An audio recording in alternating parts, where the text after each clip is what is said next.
Hello guys, welcome to my channel. আজকে আমি আপনাদেরকে দেখাবো কিভাবে নতুন ড্রেসটি নেবেন। নতুন ড্রেসটি নেওয়ার জন্য আমরা প্রথমে লাক রয়েলে ঢুকে যাব। লাক রয়েলে ঢোকার পর আমরা দেখবো আমাদের ড্রেসটি কোথায় আছে। ড্রেসটি থাকার পর আমরা একটি স্পেন পাবো। স্পেনটি মেরে দেবো। স্পেনটি মেরার পর আমরা কিছু পাবো না। অনেকক্ষণ টিপাটিপি করার পর আমরা ডাউনলোড দিয়ে নেবো। ডাউনলোড দেওয়ার পর আমরা দেখবো একটি স্পিন করার সঙ্গে সঙ্গে ড্রেসটি পেয়ে যাব। দেখেন, আপনাদেরকে আমি দেখিয়ে দিচ্ছি, আমার কিন্তু 70% হয়ে গেছে। 70% হওয়ার পরে কিন্তু আমাদের দেয় নাই। তারপর আমরা এই ক্যাটাগরিটা চেঞ্জ করে আমরা এই ক্যাটাগরিটা ক্লিক করার সঙ্গে সঙ্গে আমরা স্পিন করে কংগ্রাচুলেশন বলে দিবে। দেখেন আমি কিন্তু ড্রেসটি পেয়ে গেছি। ড্রেসটি পাওয়ার সঙ্গে সঙ্গে কিন্তু আমরা ভিতরে ওপেন করে নেব। ওপেন করে নিয়ে আমরা আপনাদেরকে ভিতর দিকে দেখাবো। আমরা ওপেন করে নেওয়া হয়ে গেছে। এখন আপনাদেরকে আমি ভিতর থেকে দেখাবো আমরা ড্রেসটি পেয়ে গেছি।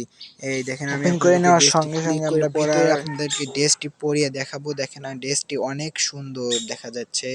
আমরা পরিয়ে আপনার থাম্বনেইলে আমি নিয়ে যাচ্ছি, দাঁড়ান থাম্বনেইলে নিয়ে যাবো। আমরা এই এসকে সাব্বির হোসেনের প্যান্টটি আমরা রেখে দেবো। আর জুতোটি, আমাদের জুতো তো আছেই। ক্লিক করা আমাদের চ্যানেলের একটি নতুন এই ভিডিওটা আপনাদের সবাইকে ভালো লাগবে। অনেক ধন্যবাদ।